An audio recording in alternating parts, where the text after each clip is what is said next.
Bienvenue à tous. On plonge aujourd'hui dans l'univers fascinant de David Lynch.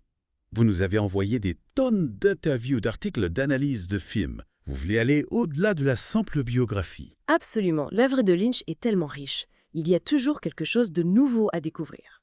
On va décortiquer ce qui animait Lynch, comment sa vision s'est construite et peut-être même déchiffrer certains mystères de ses films. Vous êtes prêts? Oh oui, prêt à plonger. On commence pour son enfance. Lynch a grandi à 100 points dans l'Idaho. Il passait des heures à jouer dans une flaque de boue sous un arbre. C'est une image presque surréaliste, qui semble tout droit sortie de l'un de ses films. Et c'est une anecdote révélatrice. Lynch lui-même a souvent parlé de l'importance de l'observation, de la façon dont les détails les plus banals de la vie quotidienne peuvent devenir des sources d'inspiration. La nature, l'enfance, tout cela nourrit son imaginaire. Tout à fait. Et ce qui est fascinant, c'est le contraste entre cet Idaho paisible et ensoleillé et l'atmosphère plus sombre et troublante de ses années d'adolescence en Virginie. On sent que ce passage d'un monde à l'autre a marqué sa sensibilité. Oui, cette dualité entre lumière et obscurité, innocence et corruption est au cœur de son œuvre. On la retrouve dans ses films, dans ses personnages, dans ses choix esthétiques. C'est comme si Lynch cherchait constamment à explorer les frontières entre ces deux pôles, à révéler la face cachée de l'Amérique de l'être humain. Il y a aussi cette anecdote saisissante de la femme nue et ensanglantée qu'il croise un soir enfant. Difficile de ne pas voir dans cette image une préfiguration de l'univers souvent sombre et inquiétant de ses films. C'est comme si cette apparition avait réveillé en lui une fascination pour l'étrange, l'inquiétant, le non-dit. On retrouve cette irruption du bizarre, du dérangeant dans beaucoup de ses films. Blue Velvet en est un bon exemple. Sous l'apparente tranquillité de la petite ville américaine se cache un monde de perversion, de violence. Et justement, parlons de ses débuts artistiques. Lynch étudie la peinture à Philadelphie, une ville qu'il décrit comme sombre et menaçante, mais aussi stimulante pour la créativité. C'est là qu'il a l'idée d'une peinture en mouvement, en entendant le vent souffler dans l'une de ses toiles. C'est un moment clé, une révélation. Lynch comprend que le cinéma peut lui permettre d'aller plus loin que la peinture, de donner vie à ses visions, d'explorer le mouvement, le son, le temps. Et cette fascination pour le son, on la retrouve dans tous ses films. La musique, les effets sonores, tout est pensé pour créer une atmosphère particulière, une tension, une émotion. Absolument, le son chez Lynch est un personnage à part entière. On pense évidemment à sa collaboration avec Angelo Badalamenti, qui a composé des bandes originales inoubliables comme celle de Twin Peaks. Et justement, parlons de Twin Peaks. Cette série a marqué un tournant dans l'histoire de la télévision. C'est un objet hybride inclassable qui mélange les genres, les tons, les références. Et c'est ce qui la rend si fascinante. On y retrouve du soap-opéra, du film noir, du fantastique, le tout baigné dans une ambiance étrange et onirique. Lynch nous plonge dans un monde où la logique et la réalité s'effondrent, où les rêves et les cauchemars se confondent. On pense à cette phrase de l'agent Cooper. Chaque jour, une fois que vous avez fini de lire au journal, c'est comme si vous avez terminé un roman dont vous êtes le héros. C'est une phrase qui résume bien l'univers de Lynch. Ses films et ses séries nous invitent à questionner notre perception de la réalité, à nous laisser entraîner dans des labyrinthes narratifs où rien n'est jamais ce qui paraît. Et parlons justement de Mulholland Drive, un film qui nous plonge dans les méandres d'Hollywood, entre rêves et cauchemars, illusions et désillusions. Ce film est une énigme, un puzzle, dont les pièces ne s'assemblent jamais complètement.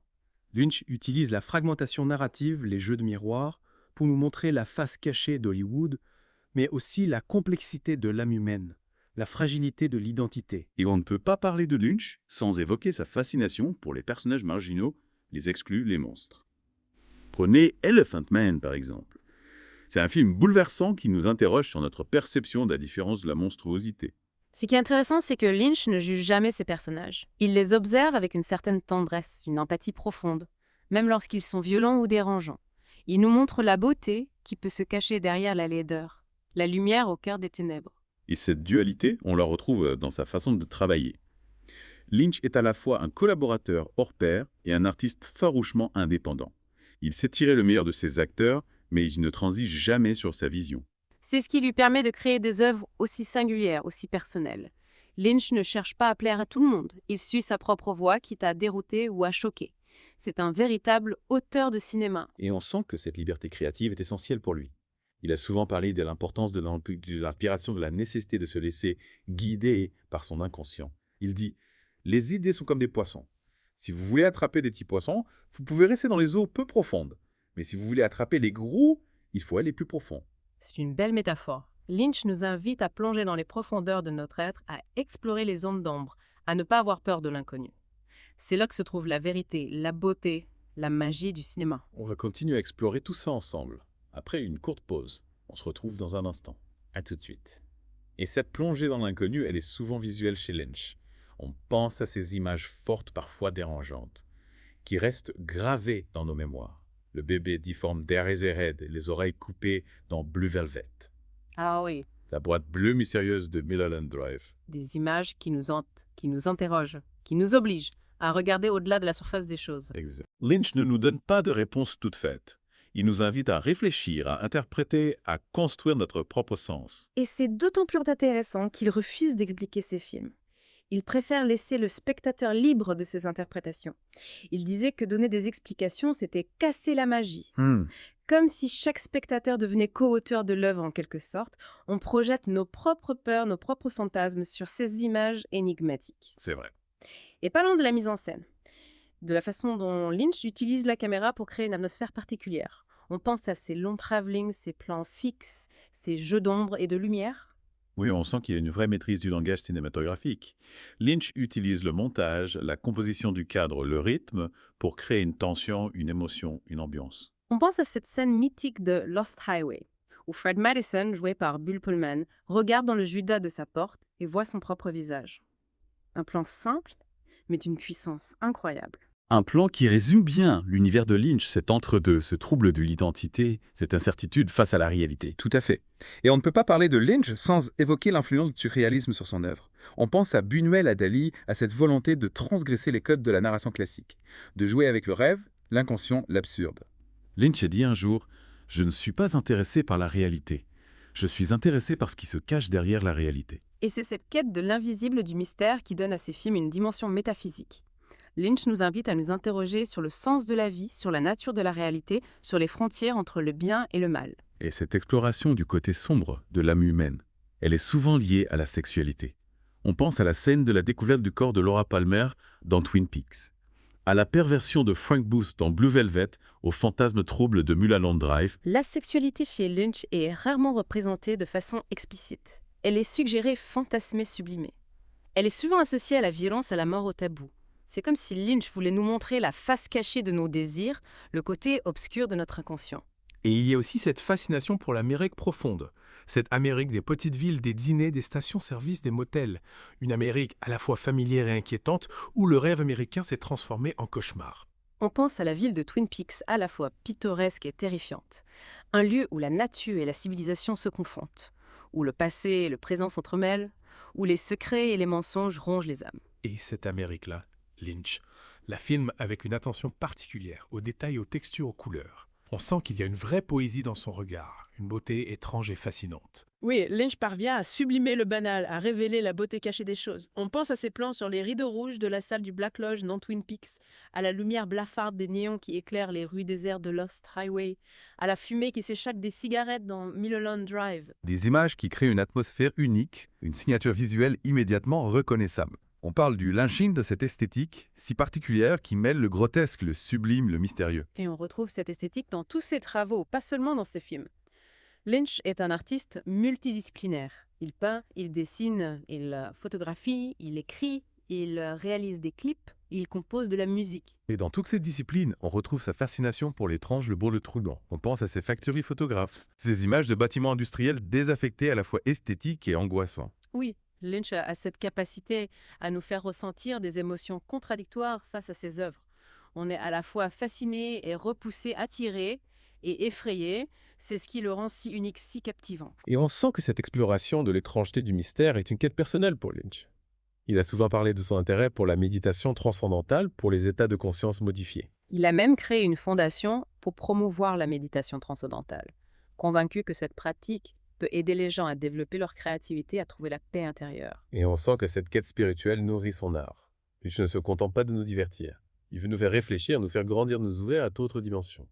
C'est ce qui fait la force de son œuvre. Lynch nous propose une expérience unique, un voyage dans les profondeurs de l'âme humaine à la découverte de nos propres mystères. Et ce voyage, il est souvent inconfortable, déstabilisant. Lynch nous confronte à nos peurs, à nos désirs les plus secrets. Il nous montre la violence, la perversion, la folie qui se cache sous le vernis de la normalité. On pense à cette scène terrifiante de Fire Walk With Me, où le roi Palmer est confronté au mal absolu, Ah oui. incarné par le personnage de Bedoby. Une scène difficile à regarder, Mais d'une puissance émotionnelle incroyable. C'est une scène qui nous marque profondément, qui nous hante longtemps après avoir vu le film. Et c'est là toute la force de Lynch.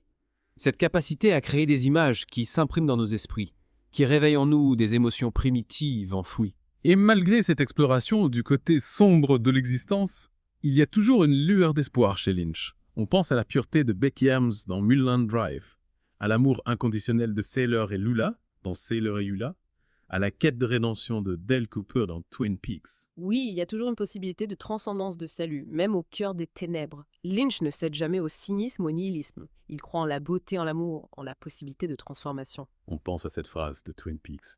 Le hibou n'est pas ce qu'il paraît être. Une phrase qui résume bien la philosophie de Lynch. Cette idée que la réalité est multiple complexe, qu'il faut toujours regarder au-delà des apparences. Lynch nous invite à aiguiser notre regard, à ouvrir notre esprit, à accepter l'incertitude, l'ambiguïté. Il nous dit « Ne vous fiez pas à ce que vous voyez, écoutez votre intuition, suivez votre cœur ».